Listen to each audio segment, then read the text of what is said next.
Bila sebut pasal kesesakan jalan waktu musim raya, PAS pun tak lepas peluang kan nak salahkan pihak lain, terus nak main naratif. Oh, kami dianaktirikan, kami diketepikan.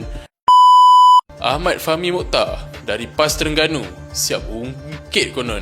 Perjalanan 3 jam jadi 7 jam. Tapi pelik kan, dia lupa PAS pernah ada dalam kerajaan. Dengan Menteri Kanan Infrastruktur dulu, takkan satu feasibility study pun tak mampu nak follow up. Okay, kita tengok balik. Dari 2009 sampai 2022, kajian demi kajian telah dibuat. Kos dari 2.8 bilion ringgit naik ke 9.8 bilion. Tapi, siapa Perintah Kelantan sejak 1990? Siapa yang jadi kerajaan pusat masa 2020 hingga ke 2022? Siapa jadi kerajaan masa rundingan bajet 2021? Nak salahkan siapa kalau bukan diri sendiri, betul tak? Rasa terguris? Kami pun terguris bila duit petroleum dari Pantai Timur mengalir ke kantong parti politik. Tapi lebuh raya tak siap-siap. PAS sanggup biar rakyat hadap jam 7 jam semata-mata nak main naratif kami dizalimi.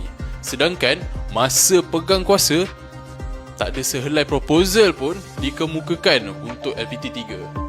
Oh, lupa waktu PAS kerajaan kan tengah COVID-19, mana ada orang balik raya. So tak adalah orang nak komplain jalan jam, betul tak? Sekarang bila orang dah komplain, baru nak bising.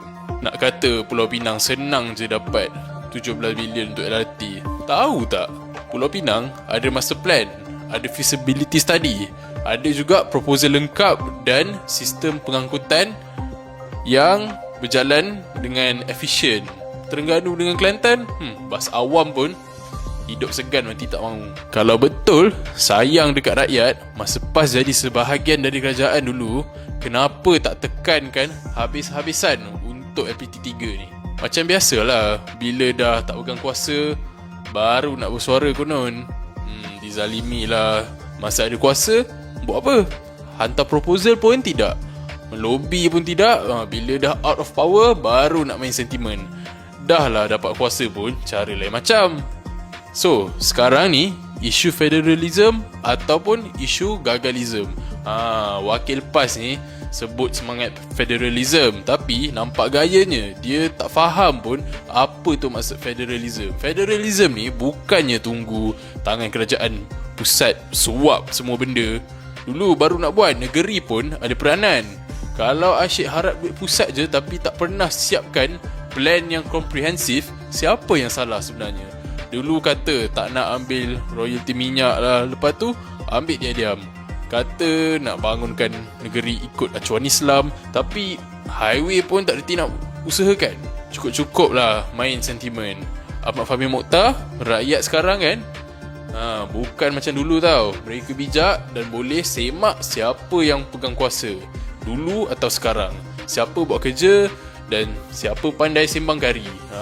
Kalau betul nak LPT3, sila sediakan blueprint siap-siap dan kemukakan proposal bila bajet negara dibuka. Rakyat dah penat tau nak tunggu highway, tapi mereka sekarang ni lagi penat dengan drama politik yang recycle sejak 1990 lagi.